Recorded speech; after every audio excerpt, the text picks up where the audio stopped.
Swear it. Swear if it isn't dead, if it ever comes back, we'll come back too.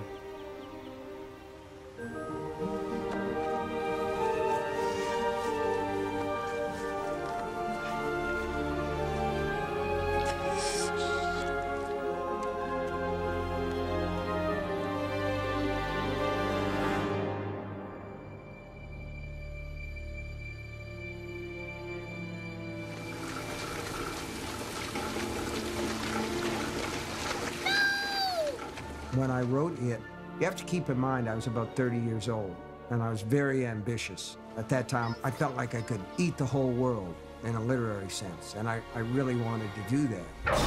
I thought to myself, well, I want to take an American town, bigger than a town, let's say a small city, and then have the whole thing be haunted. I wanted the spirit of that creature, that entity that manifests itself most commonly as Pennywise the Clown, to have infected this whole town. It comes back every 27 years, and more kids disappear. They're like sacrifices. They're its food. But across the board, the adults, on some level, they all understand what's happening, and it's part of this devil's deal that they've all agreed to. Help! When I started to get the idea for the book, I'm from Maine, and I thought to myself, I want to find out what one of these towns has in the closet, and I want to use that. I want to use every historical happening that grows and grows until it becomes a legend. So we came to Bangor, and I started to look around.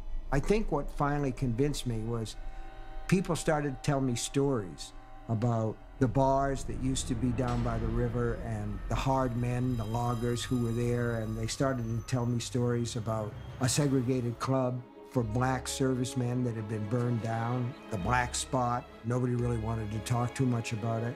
They started to tell me about how a gang of 30s desperados had been shot, basically executed in downtown Bangor, the Brady Gang.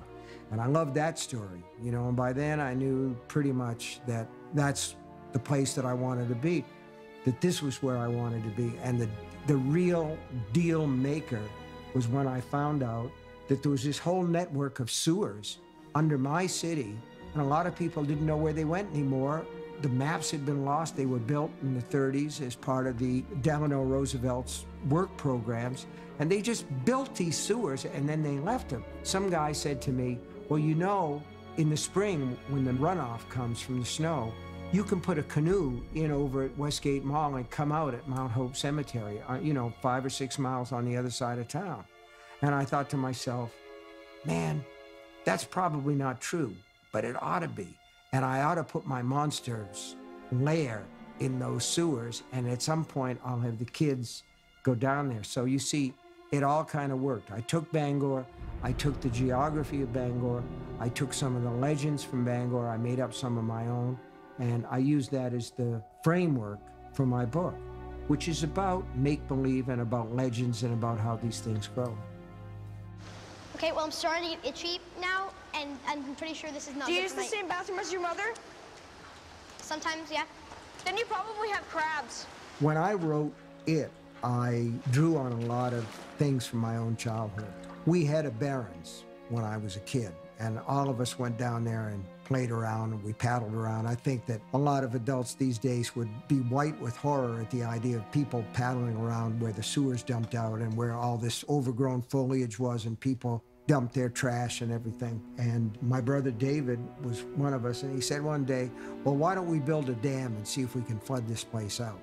And so I put that in the book. I put my experiences with going to Saturday matinees with my kids, Ben's crush on Beverly Marsh, you know, and writing the poem. That's all based on things that happened to me. Your hair is winter fire, January embers. My heart burns there too. The magic about writing is the more that you write about those things, the more you remember. I think that we really don't forget anything, that it's just a question of access, and writing is the magic key that opens the door.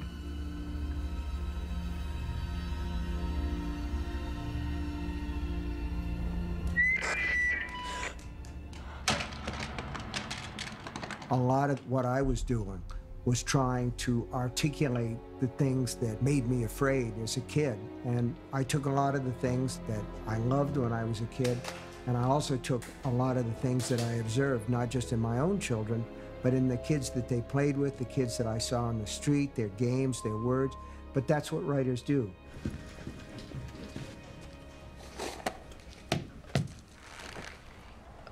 You okay? I'm fine. What's wrong with you? None of your business. There's a kid outside. Looked like someone killed him. I wanted to create characters in the book who were at an age where they could still believe everything that children believe, and yet not. There's a borderline there. There's a twilight zone between little kids who are 5 and 6, and oh yes, they believe in Santa Claus. Oh yes, they believe in the Tooth Fairy. Yes, they believe in the Easter Bunny.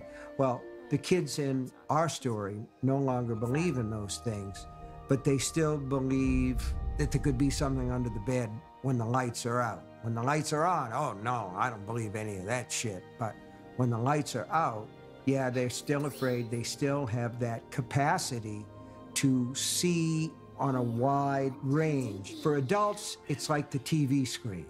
For kids, it's like IMAX, okay? Kids have a wider perspective. They see more, they believe more, they notice more. Probably the same thing is true when people get really old. So I wanted to take those kids and put them in this situation where they were the only people available who could actually battle this creature, because they're the only ones who are still able to believe in monsters. And yet at the same time, they're older than little kids who are totally powerless, so that they're actually able to take some action. But then I wanted to bring these same kids back as grown-ups and see their perspective shrink and get to the point where, oh no, I couldn't possibly believe that, and see what happened. Why is it all murders and missing kids? Derry's not like any town I've ever been at before. They did a study once, and it turns out people die or disappear 6 times the national average. You read that? And that's just grown-ups. Kids are worse. Way, way worse. When I wrote it, I was 30. I was closer to those childhood experiences than I am now. It's dedicated to my children. I had 3 kids at the time that I wrote the book, and they weren't my lab rats, they weren't my specimens, but I observed them, and I knew the things that they were afraid of because my wife and I put them to bed at night. But as a kid, I was extremely imaginative. I used to get out of bed and creep down the hall so that I could listen to Dimension X and Suspense on the radio. And then I would creep back to bed and shiver and shake until I went to sleep. So you've got this strong imagination. A lot of the things that I feared as a kid, I also loved. And it's that push me, pull you, that conflict where the stories actually take place. So I remembered a lot of those things because they were vivid memories for me.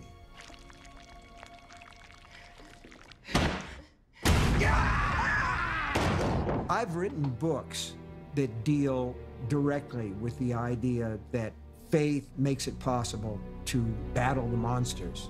A lot of times in my stories, the monsters are supernatural or they're make-believe, they're fantasy creations, but we all battle our monsters all the time. In that sense, it is an allegory for these children who are on the verge of their next stage of life. They're children still, but they're to the point where they're going to have to make the jump to adolescence and then to adulthood. And that's always a leap of faith.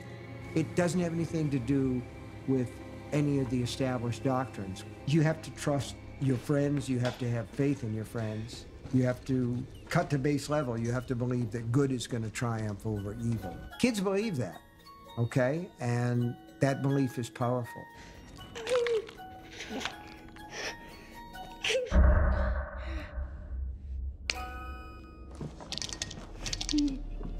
One of the things about horror stories, whether it's a vampire, whether it's the living dead, the walking dead, whatever it is, those are outside evils. So you don't have to take any of the blame for it. And there's sort of a relief in seeing that.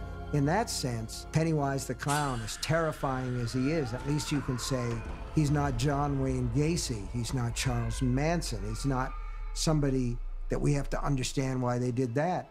But in a way, Pennywise is a safe stand-in for those people, because when you face a Ted Bundy, who killed at least 25 women, who might have killed as many as 75 women, you say to yourself, well, he is Pennywise. He is somebody who has two different faces. So the sort of thing that I do, the sort of thing that it does, is a way of trying to deal with those things in a safe environment. Eddie! Holy fuck. Eddie! This isn't real enough for you, Billy. I'm not real enough for you. Holy shit. It wasn't real enough for Georgie. While I've written stuff that has to do with God, the afterlife, and religion, and I've tried to always be strong on those subjects, not because I've got a axe to grind, but because I sometimes think in fiction of the make-believe that good doesn't get its fair deserts, that a lot of times that what we see as attractive is evil. And I like to see the balance, you know, between the two. I like to see good is strong, and I think that it projects that side of it. One of the things that I wanted to do in the novel, in all of my novels, is to create characters who are fundamentally decent, by and large. And that way, you don't want them to be spam in a cabin. You want them to live and you want them to win. And I think that that translates to the film. That's one of the reasons I really like this movie.